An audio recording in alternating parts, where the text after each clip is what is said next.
Good evening. It is 6:30 p.m. on Tuesday, July 29th, 20, I want to go way back in time, 2025. I do call this meeting to order. We only have one business agenda item. It is the strategic planning with Better City. And I think, are we starting out with you giving some information first? If you want to give some context.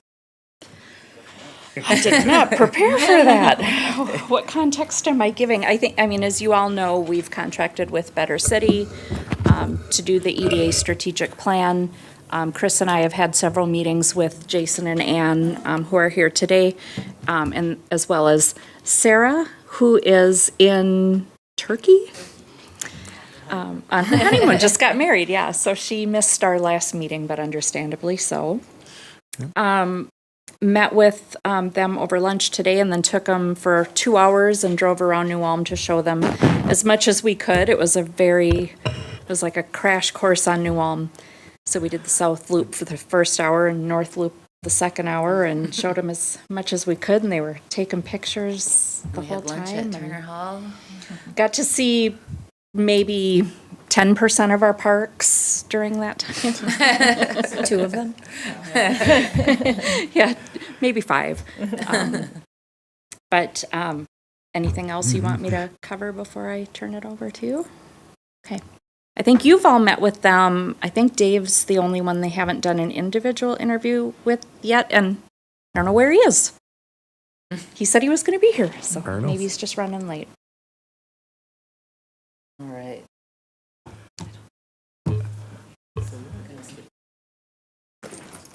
Well, okay. So just to give a little overview, so I think I haven't met you, and I think everyone else I've met, but I'm Ann Tice, and I've been with Better City for about 2.5 years. I'm actually born and raised in Minnesota, but haven't lived here since like 1996. And this is Jason. He's our CEO of Better City, just to give you that context. So for introductions, we're going to do introductions, and then we're going to go into a project overview, which Heather basically kind of gave us a project overview, give a little bit more detail. And then Jason's going to go into data analysis, past plan review, survey results, talk about the economic development ecosystem, and then we'll have a discussion and then talk about sort of next steps. Does that make sense? Okay. All right, so do we want to skip this? I think it just... Well, we Nicole, heard, if you want to introduce yourself, they don't know you. I'm Nicole Jorgensen. I'm the city finance director. Okay, gotcha. All right, thank you. Chris Dalton, city manager. I am Shar Reinhardt Culp, commissioner. Michelle Markgraf, Commissioner, President, and have been on this for 2.5 years now. Andrea Becker, EDA commissioner, treasurer, and city council president. Think about that for a second. Lindsay Henn, commissioner, and I've been a couple years now, I think. Heather Briegel, Economic Development Director. And then we also have Clay from the Journal, the local newspaper here. Great, awesome, thank you for that. All right, well, so we put this into our slides now, take your photo, because we always forget, and then it's always nice to just have a picture like in the plan, like, hey, we all met. So do you want to turn around, Jason, and or go over by? We have Clay take it too. We can all get in it. Do you want us to get take a closer? Yeah, Clay knows a little something about taking pictures. We'll all smush. I did not shower, but I might. Okay, fair enough. Fair enough. I bruise easily now, so. Wide angle? Is that going to work, Clay? Yeah, I can get you Gonna on there. scooch over? Fine. Take a couple, because someone always. Okay. 0.5 or it didn't happen. Boom. Well, it's nice, you guys, this is amazing. You guys can see yourself. Thank you. Way to remember. Yeah, that is a good way to remember. So just going to get a little bit more project overview. So Heather sort of basically explained how everything's been working, but yet we were hired, and then we really started to dig into your data. We're going to go through a data dashboard that our team, our economist, has built. And really, you can dig into all of the stats that you want to see. I know, Michelle, that was something that you mentioned that was very important for you, so I'm sure you'll be really excited to see that. And then we also did a past plan review, so we looked at your comprehensive plans, all the past plans that we could find, and then sort of did a summary and synthesis of that. We did the commission survey, which you all participated in. And then we've been doing interviews, so we interviewed with some of you virtually, and then we met with a couple of you today, and then tomorrow we're having an ED meeting for a couple of the ED partners, and then we're having a business meeting, and so we'll be meeting with a mix of small and large businesses to get their feedback and their input on how things are going. Of course, the on-site visit, taking pictures, touring the community, just getting a boots on the ground, like what does the community really like and feel like. And then synthesize everything, bounce things off of everyone, and then just get into the strategic plan, and then we'll deliver a final product to you for your strategic plan. Did I miss anything? All right, and I'll let Jason start digging into the data with you. Yeah.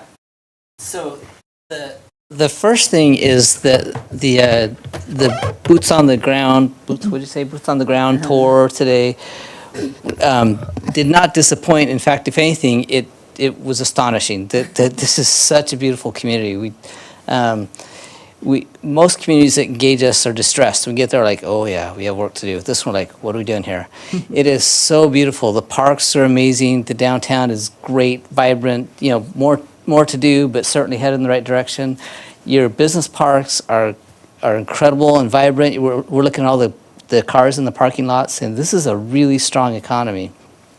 You're hitting on so many levels, and one thing that we told Chris and Heather is that this was Ann's insight. This has the infrastructure, like the jobs and the downtown of a community of 50,000. So somehow you've managed to get the vitality of a community of 50,000 in a nice Mayberry 15,000, or 14,000. It's really remarkable what we've got here. So really want to express the fact that you've got a really great thing going here. And of course, the goal is always, okay, what's next? How can we be better, and how can we make improvements? I'm actually we'll come back to the data, or to the past plan review, because I want to look at the data dashboard. Oh.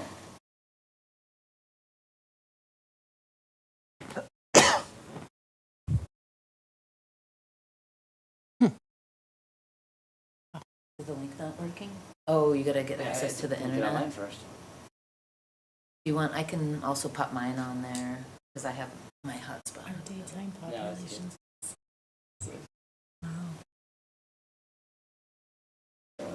So, and these two pictures up here, I just took as, for images for the slideshow, but those are the real stats from that, your current daytime population.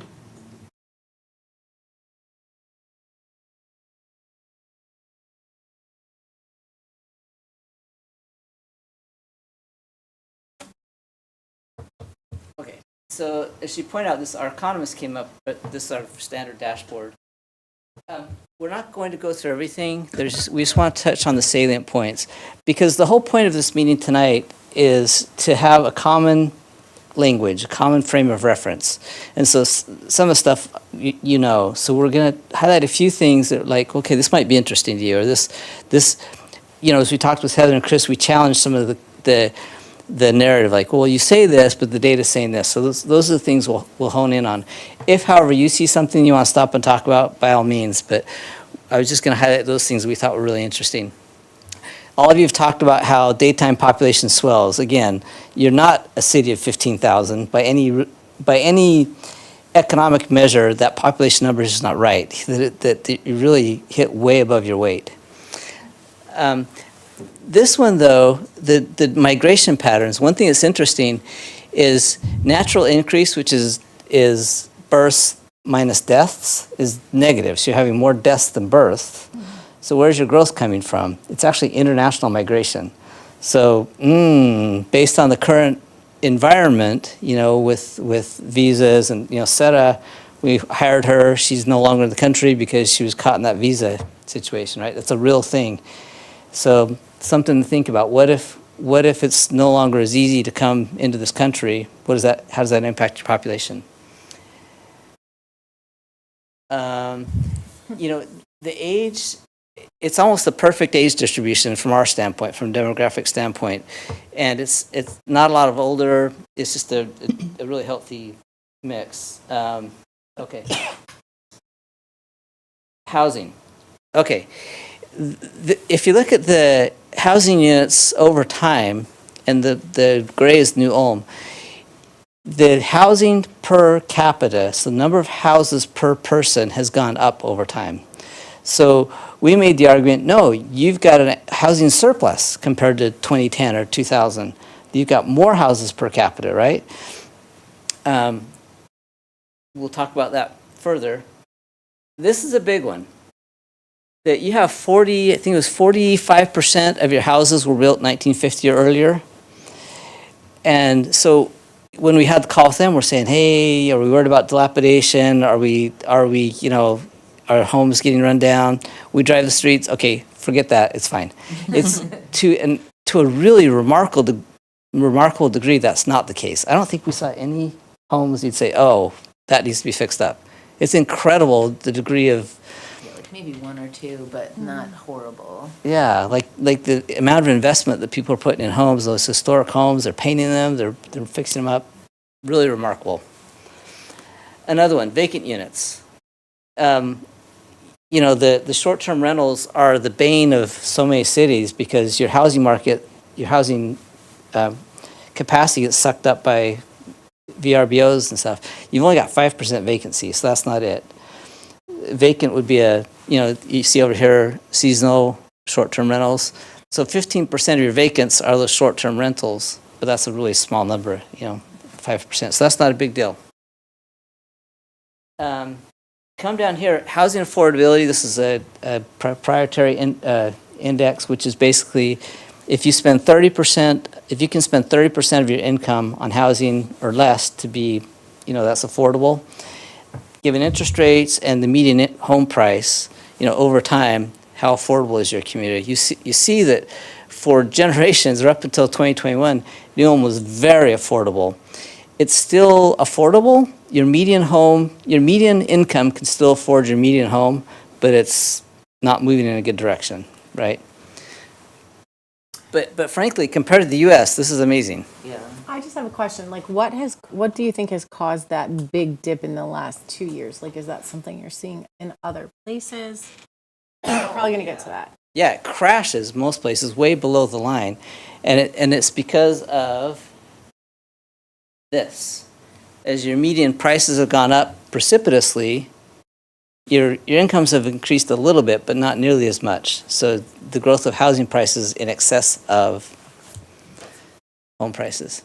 So listings down, median prices are up, median days on the market down. It's a train wreck.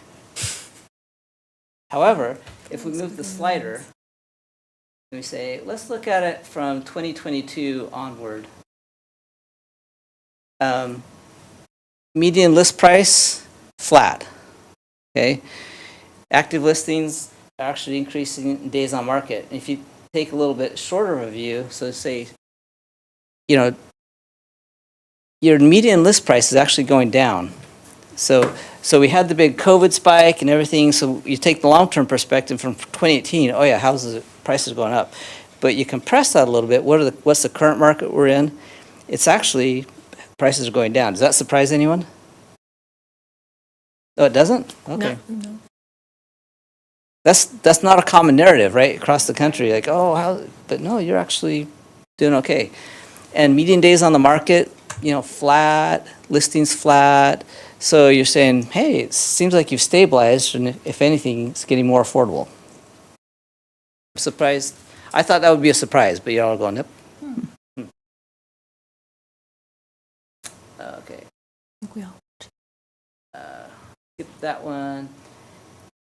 The interesting thing here, no, we're not going to talk about cost of living. So your median incomes are compared to the, let's see, where is it?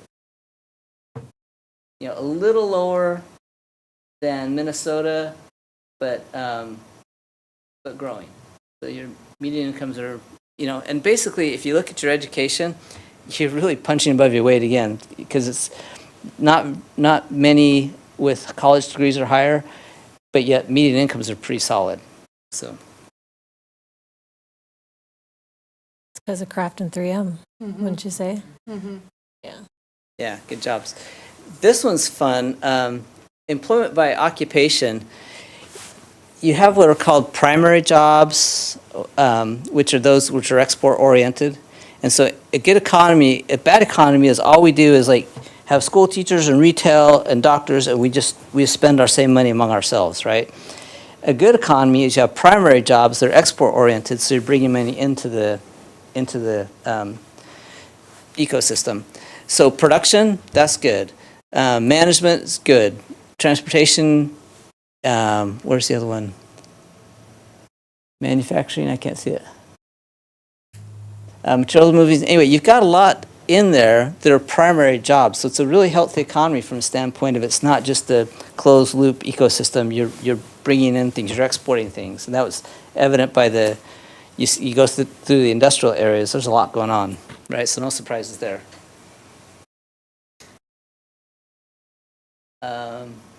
We kind of talked on that.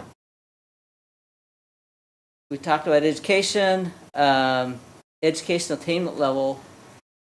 You know, compared to the state level, it's quite a bit lower, 23%, or I guess 27% today with bachelor's degree or higher. So to have incomes that are as high as they are, based on educational attainment, is pretty remarkable. We won't talk about the school index. We had a discussion about that. All right, this might be the most interesting slide. So non-employer establishments are if I am an Uber driver, or if I have a business selling candles, okay? So I don't have any employees. I'm a non-employee establishment. And what's that done over time, especially coming out of COVID? Yeah, so Heather was talking about this, that you know, after COVID, people said, hey, no, actually, was that with you guys were talking about this, that after COVID, people said, I want to be an entrepreneur, and lots of small businesses started. We talked about that at lunch. Okay, that was Heather, okay. What's happened to employer establishments, the one to the right, this one? So if you look at employer employment, it's actually gone down over time. Now, this is the county. It's not, we don't have data for New Ulm, but it's at the county level. The number of people who clock in for work is going down. So what's the net? Well, it's negative. So at the county level, the number of people working for themselves has increased, but not as fast as the decrease in employees, right? Talk me through that. What's going on? Would it be retirements and people kind of exiting the workforce? Okay. Why are they not replaced? Technology. Perfect. Automation. Yep. And I think retirements, a lot of it's like people retire and they don't replace them, right? Because of, yeah. Are we done with this trend?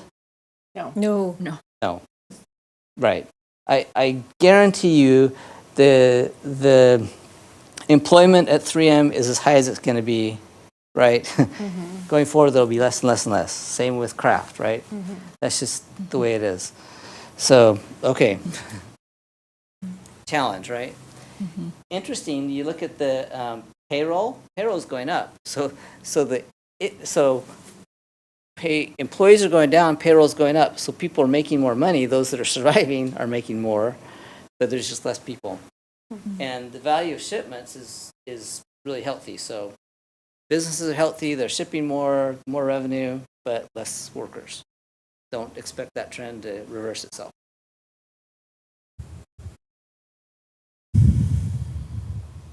this is interesting. This is the number of loans to businesses that are less than $1 million in revenue. And, you know, the number of loans is kind of all over the place, but the amount of the loans, the total amount of the value of the loans to small businesses, you know, just since 2019 is on a negative trajectory. Well, just based on last year's number, but still not.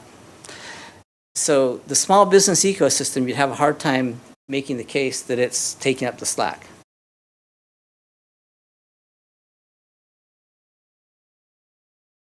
And here's our net.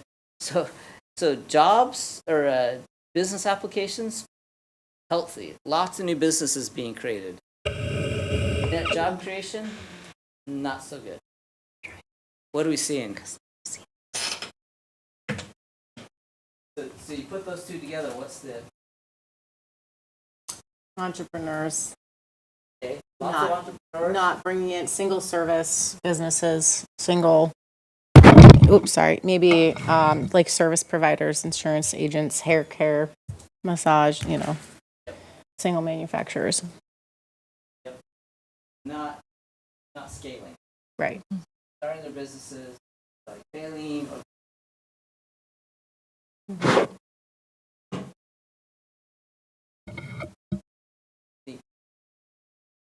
indices.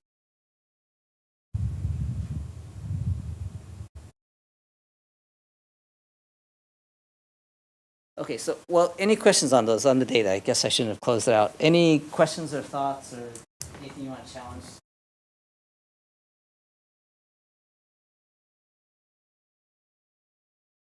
Joe, did we satiate your desire for numbers? Some of it. Okay. What do you feel like is missing? I am someone that just needs to think about it, so. Just need a process. And we can send you this link so you can have access to Perfect. it and go through it and maybe see things that we didn't. Okay, so that's kind of the analytical background that we wanted to go over. Now, this isn't a strategic plan in the sense of, hey, what should we do? Where do we want to go? Because you already have an economic development portion of the city, plus the comprehensive plan had economic development. So you've done plenty of thinking about. This is more about implementation or what this board, this body do. Mhm. Okay. One thing that was interesting to us, we said, okay, the left is the city strategic, on the right is comprehensive. Took the those strategies related to economic development. So you see on the left this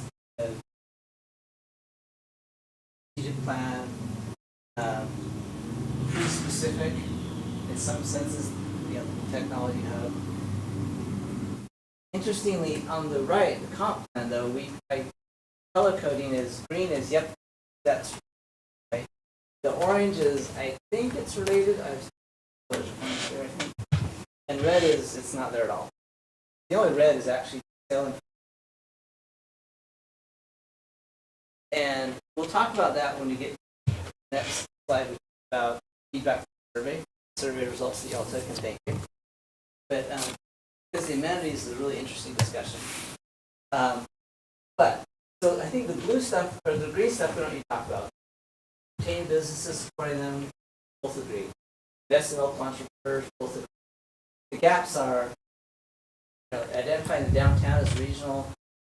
That's in the comp plan, but it doesn't show the plan. Thoughts?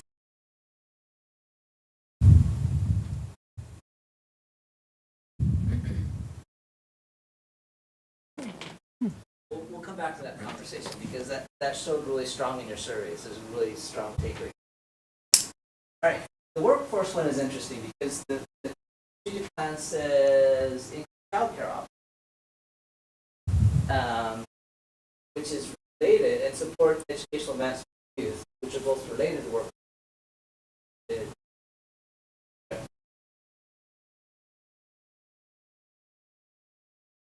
Then developing a strategy, I guess that's what. Is there anything in the city strategic that you're saying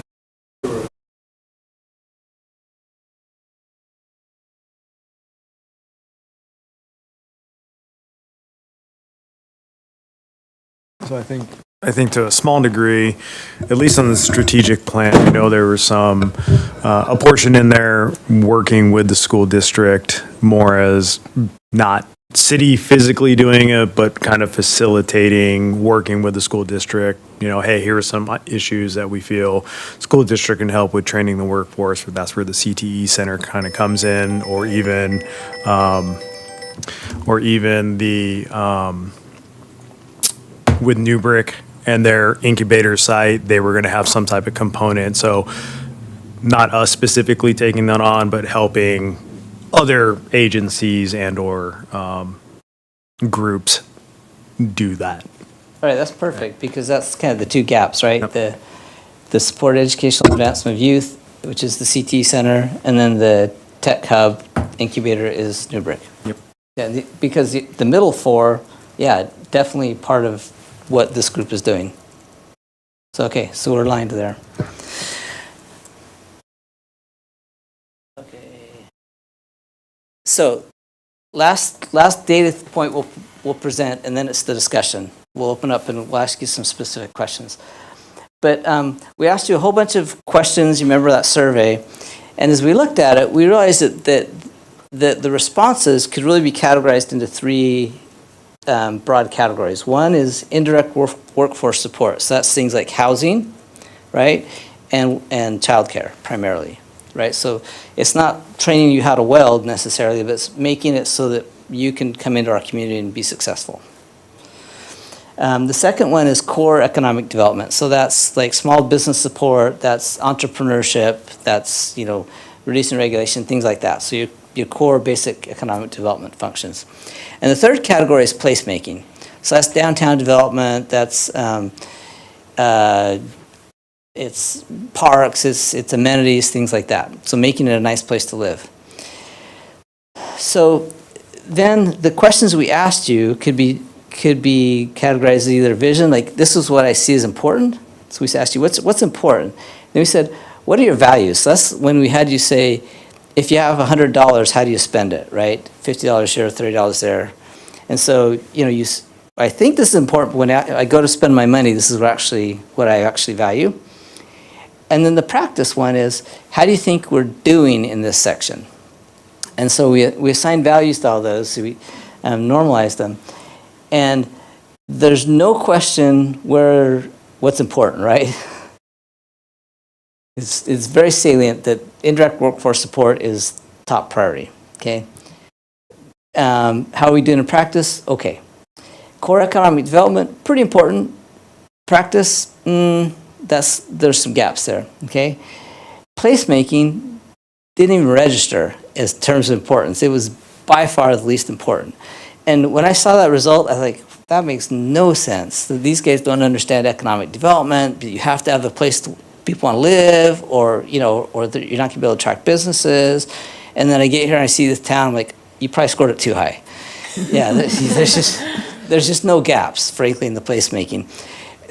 With the exception maybe downtown, there's more to be done, but you're on an amazing trajectory, all right? The values thing was a little bit interesting, though, that placemaking is not important, but we do actually want to see it done, right? And we think we're killing it, which I agree with, right? So placemaking makes a lot of sense. Now that I've seen the community, this all makes a lot of sense, to be honest. But do you have any follow-ups from any of you as you see this kind of matrix on how you voted and how you weighted things? It seems consistent with your values. And okay, now the discussion. So, ecosystem. Ecosystem, and then that will lend to the discussion. So basically, there's three organizations, right? The one on the right represents the chamber, and then this group, and Newbrick. Two questions. One is, are there clear lanes? So is it really clear in your mind what Newbrick does, what the chamber does, what EDA does? And two, is each doing what they're supposed to be doing? And anyway, I'll throw those out. Those are the questions. First question, are there clear lanes? I don't think so. I think that we're probably all trying to do the same thing and not getting together enough to do better. Like we could collaborate more. I think that the chamber is kind of doing what we're doing. When, no? The chamber definitely doesn't really want to kind of go down that road of economic development and attracting, businesses and that kind of thing. They're typically the first place that a lot of businesses call, right? I think. And then they kind of direct them our way. But I think just from the conversations we've had, and Chris, Heather, you guys are the authorities on this, but economic development isn't really where they want to be like spending their time and their resources, and that they want to kind of leave that to us. You don't want to hear my comments on New Brick, I'll end there. I would say they were not very clear, but I do think in the last even 6 months to a year, they've become more clear. For reasons, we don't really need to get into, but I think right now everyone is kind of in a position where they could become quite clear, and some of those things have kind of naturally happened and worked themselves out. And of course, there's always room for improvement, but I do think that those lanes have been improving in terms of clarity. But that's just my, view on it. I'm curious because I know there has been problems in the past with, there are defined lanes, but people weren't staying in their lanes. And how the last 6 months, I haven't really heard a lot, except that there are meetings and stuff, and I'm not sure how well everybody's playing in the sandbox now. And I look to Heather, because you don't have to say anything if you don't wish to, but. Right now, New Brick is focusing on their tiny home project, and that's not something I'm trying to do, so I feel like they've maybe started to carve out a place. I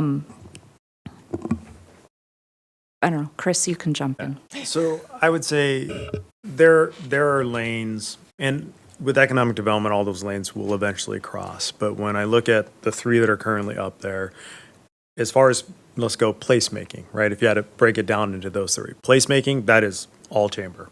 That is what they do. They're event-driven, amenity-driven. That's what they want to focus on. They do not want to do economic development in it. And they'll do small snippets of it, CEO roundtables, stuff that benefits their members, but they really don't want to be in the economic development space, which is fine. New Brick, they are going to be more focused on workforce development. That's what their incubator, that's what their, 3M project, working with the CTE Center, that's kind of what their lane, their tiny home project is more something for them to be more self-sustainable, because that's something we've asked them to do multiple times. How can you be sustainable without asking the EDA for money? And then as far as the EDA, kind of that economic development arm, that business recruitment, attraction, retention, some of the local housing programs, things like that. I always look at it as, if New Brick and Chamber just dissolved into nothing, would we still be able to function as an EDA and still do economic development projects? And with the stuff that we currently have, yes, we could, with the exception of advertising for placemaking and stuff like that, which we could absorb and do, but they're doing a very good job on getting the tourism and things like that. But we do advertising as far as economic development goes, trying to recruit. We did a workforce or employee, why am I blanking, campaign to get employees to employers in town that we did as all 3 as a group, as the New Home Partnership group. So, and I would say our meetings do get better. We're getting better at sharing the information with each other and projects that we're working on.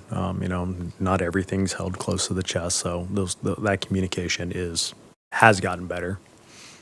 Still work in progress, but getting better. Okay, good. Excellent. So challenges, historical, perhaps some thawing and improvement. Okay, perfect. All right, so now the discussions. And there's no slide here because it's things that we've been talking about and things that have come to mind as we've been having our discussions in the tour and so forth. So housing, let's start with that. Statement one, we need more housing. But then we had a conversation, we said, well, how much, right? What's the goal? 25,000? Everybody's like, no, right? I think Lindsay kind of had a great point, like enough to create vitality. Our businesses need to see more people, and just growth means more clients, and so enough just to be a growing, vital community. Does that sound okay? The data would suggest your housing market is functioning, you're good, your home prices are falling, you have low vacancies, it's good. And we, in our meeting today, we said with what's on the table today, you showed us, gosh. Bunch of sites. A bunch, like 94 units here, 46 units there, 16 units there. On the mall site, we put it all together, it's hundreds, right?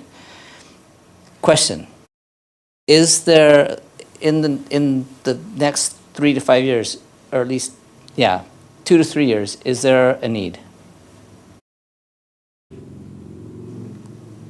I look at the data that you showed us, and if we are not creating the jobs, if we have single entrepreneurs going up, but actual jobs going down, I wonder if we need to be concerned about jobs in the next 5 to 10 years that would encourage people to come into New Ulm and live here. Fair, great point. And we'll remember too, and we had this discussion, but your population is aging, like all communities, right? And so there's more people dying than being born right now, and that's only going to keep. So as you mentioned, there are going to be a lot of single-family homes that could open up also in the next. Right. Yeah, if we get the projects done that are in planning stage right now, we may have enough housing. If we get that apartment and that apartment and that apartment in the tiny homes, I think we'll be okay. I would like to see a little more technology, manufacturing, medical things happening here. Like we talked about on our interview, more jobs. But I'm afraid people won't come here for jobs because there's no housing. So, yeah. If we can get those projects that are planned going, we'll be okay, I think. So I pushed back against Heather, when we met with Heather and Chris, I pushed back pretty hard, like, you don't need housing, the metrics are here, you're good. And Chris challenged me, and he says, okay, go back to that slide where it says there's 26 something 26K. leaving town every night. In fact, No, coming in. They come here to work, they go home at night somewhere else. I'm going to pull up. We did an on-the-map thing that the Labor Department shows people coming in and leaving. Yep. And there's a lot. There's a lot of turnover. 5,900, 5,300 or something like that. The current number is maybe somewhere 4,000 or 5,000 come in to work and then leave and live elsewhere, and like 2,200 Leave. Yeah. And then come back. and then come back to live. So more. Given a workforce of, 16,000, I think your workforce is like 8,000 or 9,000. That's a big number every day that are kind of trading places. They could be grocery shopping here, going to restaurants here, buying their clothes here. That's a lot of people that could be spending money here. That's a good tax base, And they're getting paid here in these good they're coming to New Ulm for a reason, not because they're making less than they could where they are. Yeah. Yeah. So if New Ulm is an island, I say you're at equilibrium with housing, don't worry about it. Right. But you've highlighted the fact that it's not an island, and there's a lot of people coming here, so there probably is opportunity in excess of just like your natural growth, which makes a lot of sense. What then is the next frontier? So you've got lots of housing developments happening, and frankly, I should digress for a second. We work with economic development agencies or professionals across the country, right? And without stating it too sharply, sometimes we go in there and say, "What exactly do you do?" I know you go to meetings. I know you you have committees. I know but it's hard to say what you've accomplished. That's not the case here. The programs you have, the programs you're running, the impact that Heather and Chris are having is really significant. From an outsider's professional standpoint, there's a lot going on, and the housing programs are a manifestation of that. They've gone out there and physically made stuff happen. Super impressive. So I want to make sure there's credit given to them for their efforts. Objectively, really impressive. What's the next frontier? So we say, housing, big priority. Oh, I forgot to look at. We'll come back. Childcare. We forgot to talk about childcare. If housing's a big priority, what's the next frontier? Is it another development in a cornfield, or is it infill development downtown? I'd like to focus on the resources and the things we already have in place and see what we can do to kind of revitalize, enhance those spaces, because that's where everybody's gathering anyway. And the more that we neglect that in lieu of new and modern, the worse the problem's going to be when we do really want to tackle it. Okay, so an argument for infill, I think. Yeah. We'll kind of float some ideas just to get your responses. There, as we toured the downtown, there was a number of second floors of the buildings that looked vacant, or at least I wouldn't want to live there. Do you know why they're not being renovated? I think money. It's astronomical. A lot of places would need elevators put in, and that's very cost prohibitive, I think, for some. Yeah. Even look at a sprinkler system that a certain unit would need. That could be a $100,000 sprinkler system. For a rental, they could maybe get, 600 a month. 1,000 yeah, months maybe. yeah, 1,000 a month. Yeah, the for it. They economics don't cash flow very well. Don't even work. It would never work, right? And the problem is with those historic buildings that you change a light switch, it's $500,000 because you have to bring everything up to code, right? You leave it, you don't touch anything. It's fine. Yeah. So the economics are, and it's the problem. A problem we have in this country. It's everywhere, right? But there's a huge market failure. Because you want infill, right? And you talked about it too. We love people downtown. That creates vitality and people on the streets. But anyway, so that sounds like maybe if you're able to help with the economics there, that might be okay.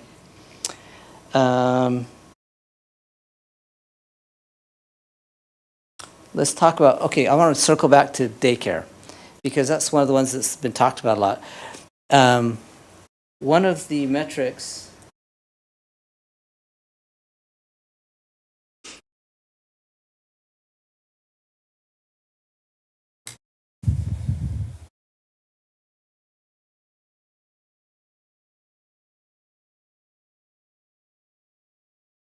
we didn't go over is this one here. Prime age labor force participation. I think prime age is 25 to 65. And we've never seen a metric this high. In the US, I think it's 73 or 74% of the workforce is participating. Because think about it, that's like a stay-at-home mom or stay-at-home dad. It's someone who's out of the workforce for disabilities, someone who's just rich and doesn't need to work. There's many reasons people aren't in the workforce. And in New Ulm, you have almost 85% of eligible workers in the workforce. That's not even a thing. So when I see that, I'm saying, childcare is something where, we have some communities that we're working with that are in the 60s.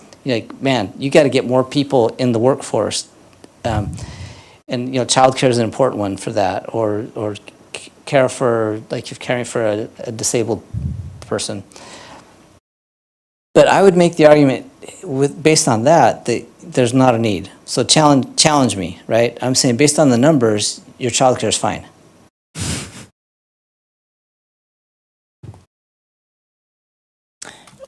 I hear story after story about even, here's one. A couple came to town. I think they were doctors, and they went around touring with someone from town that took them around. And I think they were somewhere and was like, do you have kids? Oh, well, you're probably not going to find any childcare here. And they ended up actually good doctors taking positions in Stillwater instead. It is known that even when I had my own children, my son is 12, my sister-in-law got pregnant 4 months before I did. I couldn't have a daycare space. I have friends that have one kid that goes to childcare in Cortland and another that goes to childcare in New Ulm. So he has to drive out of the city to get his child and split his kids up. There's twins that are split up because we don't have enough childcare here. I mean, I can continue to give you more examples, but it definitely really is a thing. You get pregnant, you call every daycare on that list, and you hope that somebody has a space for you. And 25 years ago, probably 26 years ago, when I was pregnant with my daughter, I called the first name. I looked for daycare, and I called the first name on the list, and I interviewed her like on the phone. I said, "Okay, well, I'll let you know." She goes, "What? No, I had told you I have a spot. You don't tell me you're going to call me back. You take the spot," because it's like that desperate. Because there's just not a lot of options. It was either you stay home or you take who you can get, and that's not okay, really. Specifically, we're talking age 2 and under. It gets easier when they get Okay, yeah, older and the ratios aren't as strict. Because if you don't have like one under 6 months or The struggle is for people having New starting their families, family, which is where we having want them a to baby. come. Yeah. They're having to call a childcare provider and get a spot practically before they even get pregnant in order to make sure they're going to have childcare. So that's the struggle, and that's a difficult problem to solve because those infant spots also are operate at a negative for the provider. Yeah. And so maybe I am so- misunderstanding your 84.4. What is that? You're saying 84% of people who are able to work from 25 to 65 are working? Yep. That's a lot of people. What is the normal, what would So you of course kind of they say need is an daycare. average for that? 70s, low 70s is the U.S. average. Well, where are those kids going? I mean, if they have, it used, That's probably moms that are staying home, for whatever reason, because they either choose to or they can't find childcare, right? I know I've heard from the operations people at Kraft and 3M, they have rotating shifts and they'll have parents that work, the dad works the day shift, the mom works the afternoon shift, or so they're able, one's home and one's working, but then they're never seeing each other, so that's not ideal for family life either. Okay. So it sounds like there's strong anecdotal evidence that even though people are making it work, obviously numerically they're making it work, but it's painful. And it's Or maybe painful, and it's an impediment. 84.4 looks good to you, but maybe our real number should be 90. Fair. Okay. Yeah. And maybe there's a pain associated with that 84.4 that could be ameliorated. or if you're making $20 an hour, but you're paying most of that to daycare, what's the point? So, I think a lot of people have gone that route too, Yeah. especially in the earlier years. And maybe there's not necessarily a overall childcare problem if the numbers here are not reflecting that, but a childcare problem specific to 2 and under that we maybe can't look at it as broadly and generally as we are, but what specific situation, which sounds like you want to start a family, you may have to choose to stay home for a couple of years. Grandma and grandpa are on duty for a couple of years. People are creative in making it work, or if you don't get paid enough to justify the costs of infant childcare, well, I'm going to stay home with my kids for a couple of years, and when they're closer to school age, I'll go back to work. So people have gotten super creative.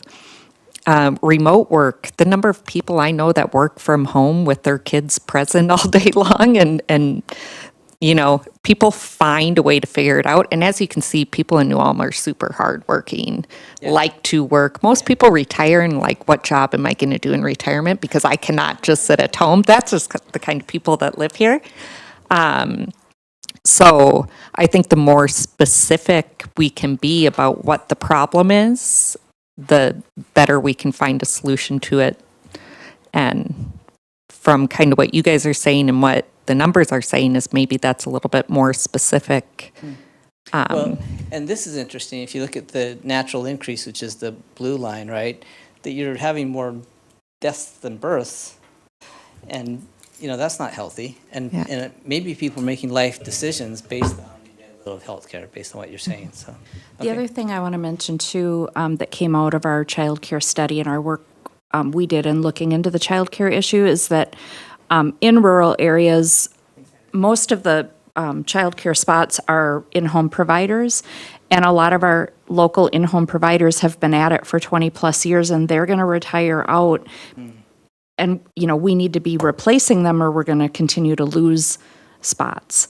So we need to keep finding ways to add spots. And one way we did that was with our pod model project and providing space outside of the home for new young providers to get into the business when they didn't want to run it out of their home or they weren't able to run it out of their home. And that's proven to be a popular model.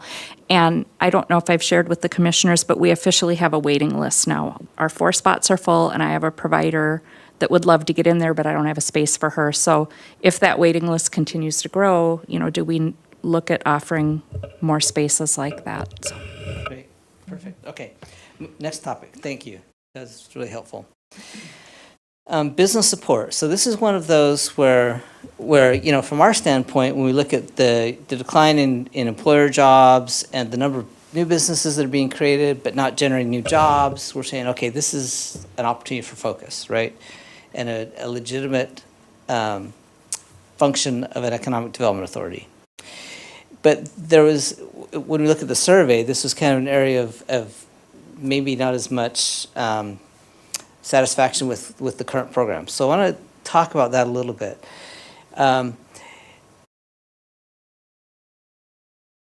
Current business support is being provided basically to new entrepreneurs, okay?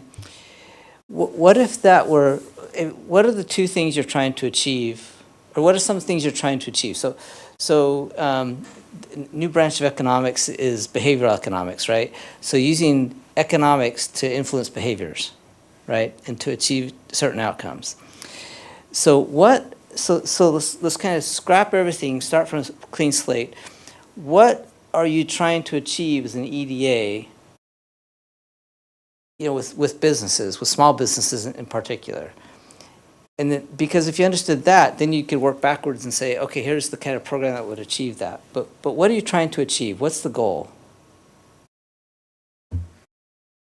One of the goals I have for new businesses is that they are strong and thought out and not, oh, that sounds like a good idea, let's do it. So I would want them to be as strong as they can from the forefront rather than learning as they go. We do have one very successful business in town, and the owner blatantly admits that he didn't know what he was doing, and he just kept asking questions and figured it out. But a lot of people don't have that tenacity to do that, and he did. Fair. Yeah, and that's why the success numbers are so low with entrepreneurs, right? Because A, maybe they're not prepared, or B, a lot of times you don't know what you don't know. You know, I was an entrepreneur one time. My business plan was exceptional. It was unbelievable. I had everything mapped out to the penny on my spreadsheets. The plan was flawless, and it completely failed. You know, so it's just, you don't know what you don't know until you kind of get in there and start swinging. But that's a fair point. What are you trying to accomplish? What does good look like when you talk about business, small business support?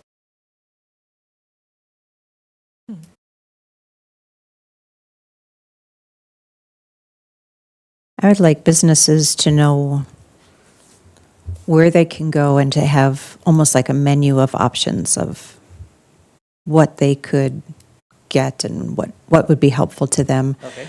We don't really have it in New Ulm right now, but I would love a cohort model type where they're learning from each other as well as learning together. To what end? What are you trying to achieve with that? What's the ultimate objective with the cohort model or with business support? That would be, I see a lot of learning happening that way, that one person does something and it doesn't work, shares it with a group, and everybody learns together rather than individually, each making the same mistakes. To what end? What have you achieved if you do that? Stronger companies that last longer. To what end? He's going to keep peeling the onion here. He is. Good question. Well, I would, especially based on what we've seen, would want them to grow and to become employers rather than just the There you go. self-employed. That's what you're looking for, I bet. Well, yeah, it's Yeah. like, because up to that point, what's the public benefit? Why are we spending public effort and public money just to make sure you're trained? I don't care. You know, why are my tax dollars going towards that? Oh, you're going to create more jobs, which means more people at the ice cream shop, right? Now I'm on board. Is that fair? Okay. So let's talk about what are all jobs created equal? No. Why not?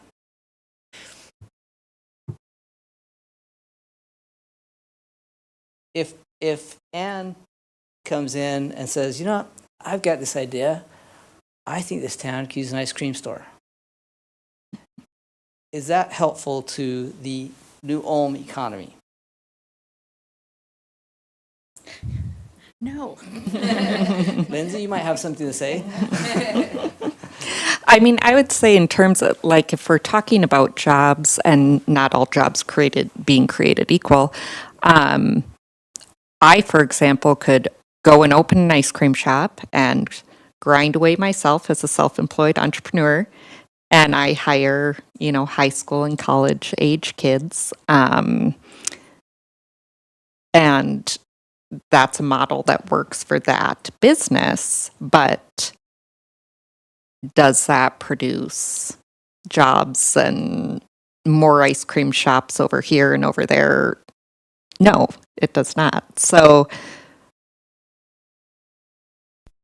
taking small businesses in New Ulm, I think so many people operate from that mentality of kind of grinding away as a self-employed entrepreneur versus larger companies that are employee-driven.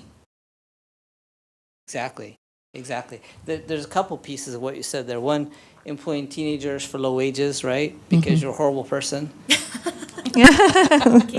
Yourself, Lindsay. Because that's the business model, right? Yeah. Creates a quality of life here. Okay, So that's why we yes, want to clearly. live here, because we have a great ice cream shop. So people want to live here where there's fun places to go. 100%. Yeah. With my example, though, I would argue that Ann opening a second one does not improve the quality of life unless there's some qualitative difference. Similarly, if I say, hey, I'm going to open a lawn care business, right? Does the amount of lawn care spending increase if I open a new business? Or is the pie the same size? Well, I think there's a lot that's different, because there's a lot of people who would hire someone to do their lawn care, but there's not enough people to do it. Okay, So yes. that's a bad example. Okay. Because there's only so many houses that care for the lawns. Maybe a beautician, right? Oh, If- okay. If we say a beautician, everyone is getting their haircut today, right? So if a new beautician comes in town, does the total amount spent on no, it doesn't change. You're slicing the pie differently. Does that make sense? Yeah. So those are called secondary jobs, that we didn't grow the pie, we Sure. just sliced it differently. And so when you talk about, are all jobs created equal? Well, some jobs don't pay as well and are, quality of life type jobs. And then some jobs are just cannibalistic. Is that fair? That if I open a nail salon, no one would come, but then, but even if they did, I'm just taking from someone else. Fair? Right. Okay. You're not creating new. Fair, right? If, on the other hand, I create a company that is making widgets that I sell to Minneapolis and to Omaha and to New York, did that increase the size of the pie? Yes. Yeah, primary job that's export oriented. So going back, Michelle, I kept pressing you, right? What are we trying for? Jobs, new jobs, right? Because that's growing. But then what kind of jobs? More manufacturing, more technology, more medical supplies, I don't know. Something that we don't have 10 of Right. already. Right. That's not cannibalistic, Coffee shops. but that grows the pie. So I think as you're thinking through programs, it seems like that would make sense, right? That how do we use our efforts, Heather's efforts, and public money to grow the pie? Okay. Grow the pie. Secondly, is Lindsay said something really interesting when we met with her. She said, not all businesses are invested in the community and in making their storefront look good and in helping create a brand. Is there a brand around New Ulm? I think there is. I think We there like is. to have fun. That's it. Yeah. Germans have more fun. Is the brand quality of life here is great. I think that's what we're trying to sell when we bring people in. It's fractured, It's fractured. the brand. I think there's a little bit of a difference between the values and the brand, that there's some discrepancies there.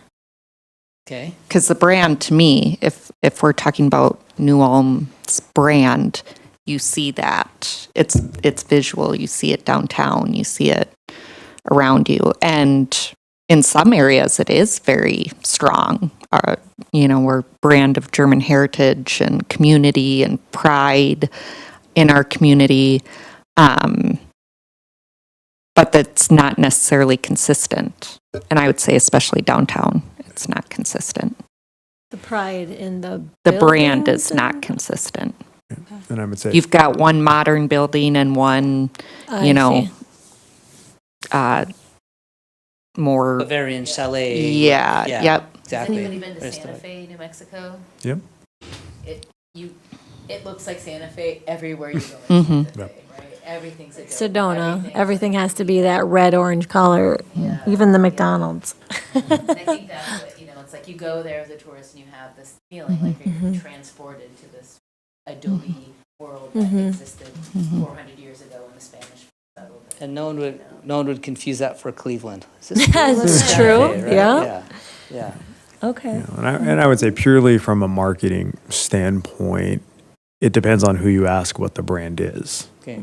There's not a singular brand. So the city as in general just doesn't have a logo. We don't have a tagline. Everyone confuses the chamber logo, thinks it's Yeah. ours. The chamber has, the Germans has more fun. I mean, I've heard we're a Christmas city of charm and tradition. I mean, everyone just throws anything out there. And so, when you're doing things, you can't hone in on, this is what the city or the EDA is putting forward as its brand, something simple and easy that we'll do at some point when budget allows us to do is get a marketing plan where we consolidate all of that. That has been on as a marketing major, it's been killing me, but we will get there. We'll get an actual logo, a designed logo. We'll get a tagline, whatever that may be. So there is something we can put out there, and the EDA would be part of that. They would get their own kind of tagline for economic development purposes, so it comes from the EDA, or is an economic development property. But yeah, I mean, you can talk to anyone, and everyone will say something different, or maybe along the same lines, but it's never consistent, across the board. That's probably why, this would be the thing that could help what you were talking about, like putting that together, Yeah. community Yeah. marketing. Everyone has to get buy-in on that. Yep. That could really help. Because we're, getting voted for like the greatest place to live or the top 10 places to live in the Midwest, or, we're getting that kind of stuff all the time. But yeah, it's not specific. That's interesting. That was a very interesting conversation that I didn't anticipate. So yeah, it looks like we need to work upstream even a little bit. Because I thought the brand was evident, but clearly it's not. So that's the first thing is who are we? Who do we, and then who do we aspire to be? And then you get to say, oh, carrot, you know, if, as you, I'm assuming the end result might be something around the German heritage. It seems like you're so invested in it already, you might as well just double down, would be my guess. Yeah. Yeah, in my brain, picking some of the taglines, thinking of, adding just even one word, city of charm, tradition, and innovation. Something simple. It still captures what was already there, but it shows, yes, we're forward thinking. Progress. We're or doing stuff, progress, An active. But again, there'll be community feedback. There'll be feedback from boards and commissions and things like that to help get us where we need to go. Wow, okay, that's a whole different direction. So glad we had this conversation. That's really interesting. Okay, but then back to the original question. Then the business support could then be kind of bifurcated, saying there's two criteria we're looking for: primary jobs, show us how this will result in primary jobs, or show us how this strengthens our brand, whatever that is, or lifts our community and makes us that much cooler. And I would say inadvertently, we kind of did that when we redid the grant program, when we're like, we don't want to do these type of businesses. This is what we're focusing on, We because give we're points to certain We don't need all places, these yeah. things, and how do we get there? So again, you've, as a group, have taken small steps in that direction. Okay, two more topics that I have, then if you have it, maybe you can jump in. So there was a hotel feasibility study done, we heard. Yeah. And it said basically a boutique, right? I've done hotel feasibility studies. It's not exact science. A lot of times it feels more like, tell me what you want it to say, and I'll figure out the numbers to get there. Not exactly, but there's a range, right? And one of the challenges, we looked at one community that said we need a hotel. We looked at the numbers like, you're crazy. But then we looked at some other things like the ecosystem, like what hotels are there currently, because we're like your hotel, you have lots of hotels and they're not doing well. Their vacancies are super high. But we said, wait a second, if I'm an upscale tourist, is in Colorado, kind of a tourist area, where would I spend my money? 30 miles away, right? Oh, we're right next to a ski resort. The ski resort's told us all these international people that are coming in, and the best, I wouldn't stay within 20, 30 miles of this place. It's just, nothing that would pass any inspections, right? So like, okay, even though the model says you're oversaturated, there's actually an opportunity in an unmet market. Okay, I tell that story because of the conversation we had today. I get that the model says, you don't, boutique, frankly, won't move the needle from a tourism standpoint. There's not enough scale. Is there an argument to be made that, no, you're not seeing, you see us as a 15,000 people person community, right? Population, but you're not seeing, the flows of people in, and there's a market segment that's not being met.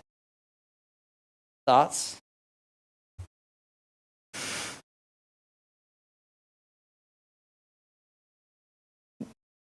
And the real question is, would you invest your money in, like, it's easy to say, oh yeah, absolutely.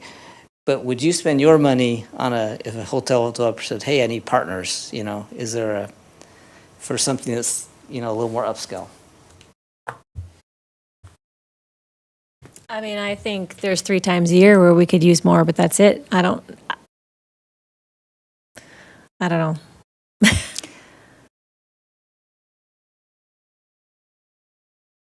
That kind of investment also requires a big commitment to maintaining and growing tourism,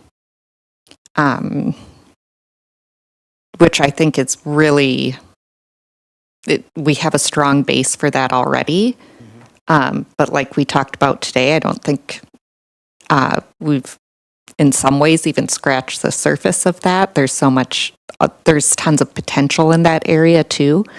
But that's where all of those moving parts have to be kind of happening together in order for an upscale boutique hotel to be successful. But I do think there's a lot of people, especially from the metro area, that love to come to places like New Ulm to get away and escape for a couple of days, but they don't want to stay at the Best Western with 100 hockey kids going crazy in the pool. So it is a very untapped market, and having the commitment on both ends where, okay, we've found people that are willing to invest in a space and do some kind of boutique hotel. And we also have the people who are invested in making sure that New Ulm continues on a good path for tourism, that they kind of go hand in hand, and the need is there.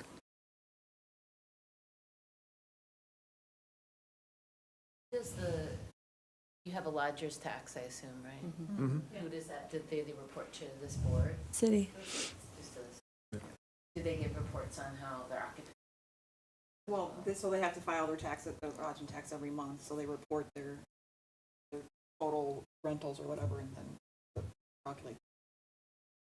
So you could go back and Oh, look yeah. at the data Oh, and yeah. see occupancy rates and see. I mean, That was part of the hotel feasibility study, I assume. I mean, I'm not 100% booked. I have a lot of dates available from October to April. It's pretty open.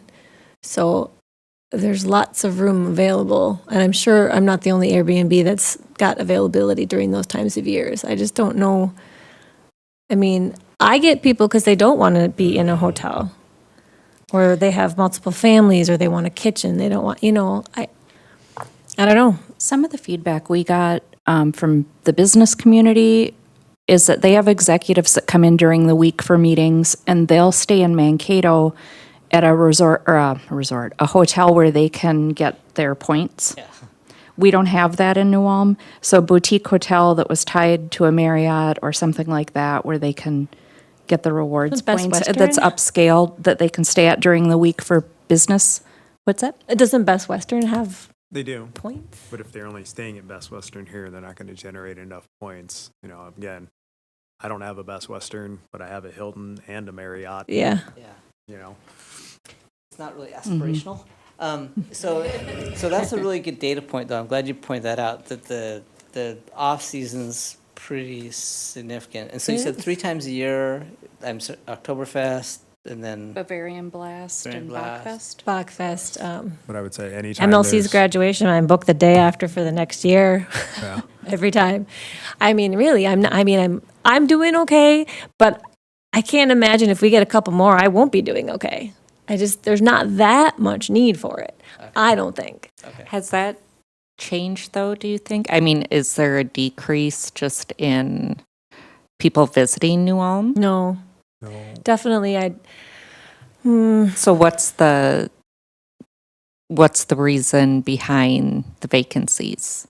Well, winter. think? I mean, I think New Ulm does a really good job bringing people, like that's where the chamber does a really good job, bringing people here for no reason.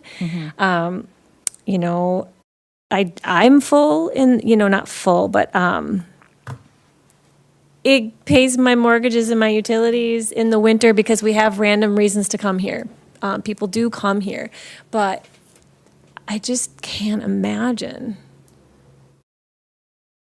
I mean, if all the Airbnbs were full all the time when people don't want a hotel, like I have a construction crew, I don't know what they're doing here, but they come in Monday night and they leave Friday morning. So my entire August is full, which is awesome. But I would be happy to rent out to these executives, and I'll make up my own point system. Send them to me. I'll make you dinner. No, yeah. We'll send Dan, the mixologist, and the chef over there once a week. You'll have an amazing meal. I don't know. I don't even know what my point was about that, but it's just, I'm not full 100% all the time that I can just see bringing in a boutique hotel and just, it's going to do amazing. But I really like what Lindsay said too about if you do that, there's going to be huge people invested hugely in that it'll help keep bringing people in. So I don't know, I don't know. Yeah, it's Like- the Go ahead. weird chicken before Yeah. the egg kind of. Well, I liked your analysis that you have to raise everything. So you get up your game downtown, you have to have more events, you have to have more things to do, more restaurants, and then more hotels, more tournaments, you know, Tide everything. lifts all Yeah, boats. but you have to that move them all at once. Goes back to the beginning of the conversation and lanes. I think there's some strength in that because you've got the chamber that's super strong in events. Look at some of the things that they have pulled off. And the CVB does amazing things. So we kind of have the power behind it to lift all those things up at one time. I think it's more making sure that what we're looking to provide fits the need. So is it a just more general hotel like you'd find, in Mankato? Or is it a smaller boutique style? Like, who are we trying to attract and why are we trying to attract them? Because sometimes, these things feel like great ideas. You do it, and it's like, well, where is everybody? So knowing more about who's coming here, why they're coming here. Is it a family that wants a big house to rent out for the weekend, or are they mainly couples that are coming for a getaway or a retired person? I think the more we know about who we're trying to attract and why, then that'll help us figure out if something like that works and to what degree. Okay, so this is a great conversation. I think it seems like the Airbnb market is almost a different market than hotels because there's such disparate needs. And so there's an argument that says you raise the community's prospects as a tourist destination, everybody benefits, like, oh yes, I go there for vacation. Okay, I'll go, but I want to rent the house, It feels like, I like Heather's observations that it's an ecosystem, right, that needs to be fostered in its entirety. Is this the lane of the EDA, or does this feel more like a chamber thing to look at the tourism ecosystem? I would say, go ahead. sorry, go ahead. No, you first. I'd you say first. chamber would be my first inclination You to know, say. Is very Yeah. involved. Yeah, with I mean, tourism. I would agree. I would agree with that. But what will ultimately happen is any hotel operator or potentially developer is going to come to us first and Yeah. ask us available sites, potential incentives, things like that. And that's kind of where yes, tourism would be the chamber's lane, but this Somewhere is where for the some of that tourist to overlap go is will ours, actually yeah. happen because the discussions with Rebound potentially doing a hotel, there may be a potential hotel on the mall site. Those are things that come through us, through the developers, and we kind of work through some of that. And what we're hearing from some of the developers is they are more than happy to bring a hotel, but they don't want to operate it. So they need to find an operator to run it because they don't want to own it and run it. They'll gladly build one, but they don't want to take the responsibility of actually operating it. So that's kind of one of those other hurdles that That's we've had. also creating jobs, which is what we want, right? People operating and It takes a lot to Yep. run a hotel, I'm sure. Yeah. Yeah. Okay, so to summarize, it kind of feels like, Chris is totally right, that once you get to the building of the hotel, that's the total EDA function, right? So it's one of those places where they intersect, right? You have to create the tourism ecosystem, but as a result, once you hit a certain level, then a hotel kicks in. And I would argue that that's kind of the next level. That would be a great benchmark to say we've hit that next level where we've upped our our hospitality game and introduce a new product. That's just, and because to get there, you had to have done a bunch of other things, right? So maybe a 2030 goal to have, or something out there and saying, here's the steps we need to take to get there. Because I think that would help the economy. And our role for things like that is we had someone that came to us that was interested in possibly doing a hotel. The EDA did the feasibility study. The EDA does the housing studies that housing developers use. So, I mean, we're more of a supportive role. We're not really the ones building the housing developments or building the hotel, but we're supporting those that wish to or have an interest in doing that. Economic development data, so Yeah. they can make a Absolutely. solid decision. Well, and in so many of those cases, like I said, the numbers say this, but you need to come in and say, but what you're not seeing is, oh, okay, here's the story, and here's where we're going. You're not seeing what we've got coming. Yeah, and then we kind of walk through some of that with those developers, like when we have baseball tournaments and more than half the teams have to be in Mankato or potentially go to Sleepy Eye, wherever there's a hotel room because they can't stay here. Hockey tournaments, And things then like they're that. staying in a hotel in Mankato, so they're going to BW3 or they're, going Eating and doing to the the things mall, out there. doing some shopping in between games. They're not spending their money in New Ulm because they're not here. Yeah.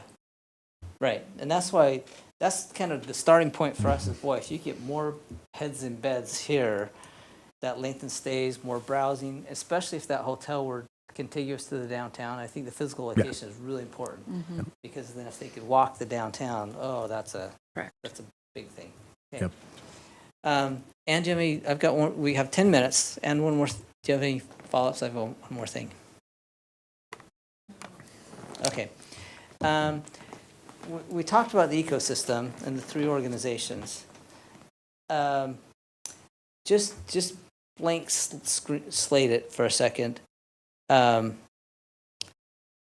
What does ideal look like? Context. That's a lot of organizations. A lot of fingers in a pie in a rather smaller ecosystem. Okay, what does good look like when you talk about economic development organizations and functions within New Ulm? I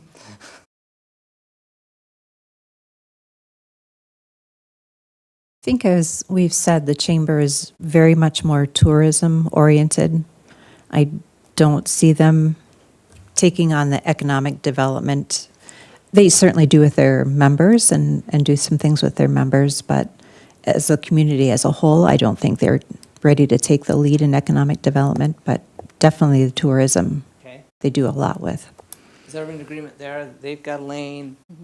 That's their role, and they're filling it well. Do they get the tourism money? Yes. Was it the CVB? CVB, which falls kind of under them. They have access to Yeah. scales.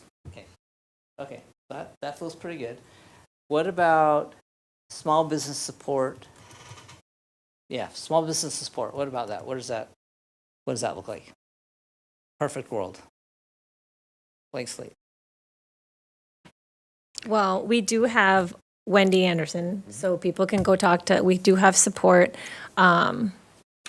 So we do have a support system for them when they have their market plan, and then as they get going, they can go to her. I don't think it's being utilized enough, or maybe maybe there's another option other than Wendy. I don't know.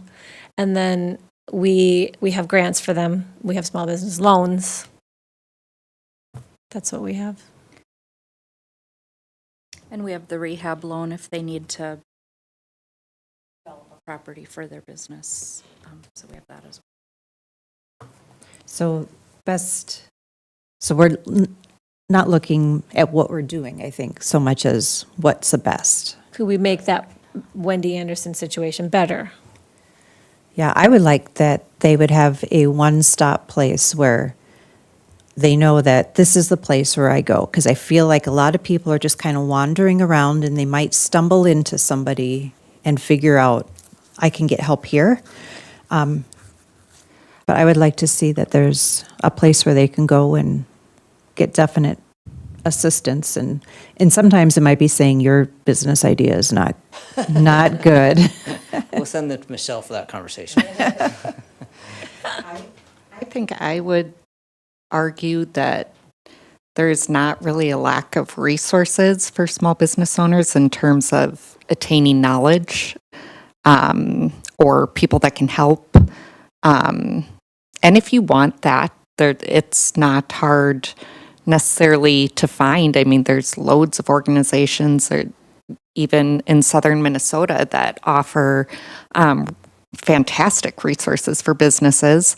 When I first started, Michael Luft was the chamber president at that time. He handed me one sheet of paper that said this, contact this, and it was simple, and it was lanes, and it made everything so easy. So that, I don't think that's a hard thing to come by or attain, that the resources for small business owners are present. They have to just use them, right? Using them, but I think there needs to be a more cohesive dynamic amongst the business owners themselves, because right now we have this small business ecosystem, but everybody's got their hands in the same pie.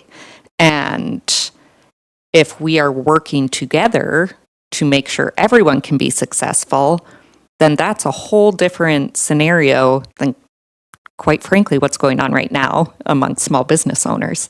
So you can have the resources, you can have the know-how, you can have the people that are willing to invest in you, but if you're not working together, it kind of makes it incredibly challenging to have everybody be successful. And I use this example when I talked to them earlier, visiting New Glarus, Wisconsin, where you could tell in one day that those businesses work together, that this bar or brewery does some live music from 1 to 4, and then this one is 4 to 8, and then this one is 8 to 12, and this person has this thing going on, and so you could just sense it, and the way they even presented, I mean, they were people that were happy to be there and doing this and part of this community. So are we more competitive with each other than helping each other? Is that what you're? I would say so, yeah. Because we have New Bra, the New Ulm Business Retail Association. But they're also more like events-based, raising funds for the chamber, those kinds of things. Do you think people will help each other? I mean, Well, we have about 1 million coffee shops right now, so that kind of maybe partly answers that question. It's not, I've seen a lot of collaboration with the small businesses where you collaborate with Becky Bakes, Coffee Colors collaborating with White Boxer Coffee, and there's a lot of Also Becky Bakes, isn't alliances it? between Yeah. business owners. I don't know about, I think that might be a more, if kind of how it feels is probably more of alliance than, Does that feel like a chamber problem or an EDA problem? to be honest, probably I would say chamber. I think there's some, like, there's a lot of managing of people that comes with the chamber, and how can we bring people together, and how can we, so I guess, What if we go back to Chris's point about, branding, right? Do we have a brand? I thought we did. We don't. Okay, so that's a problem.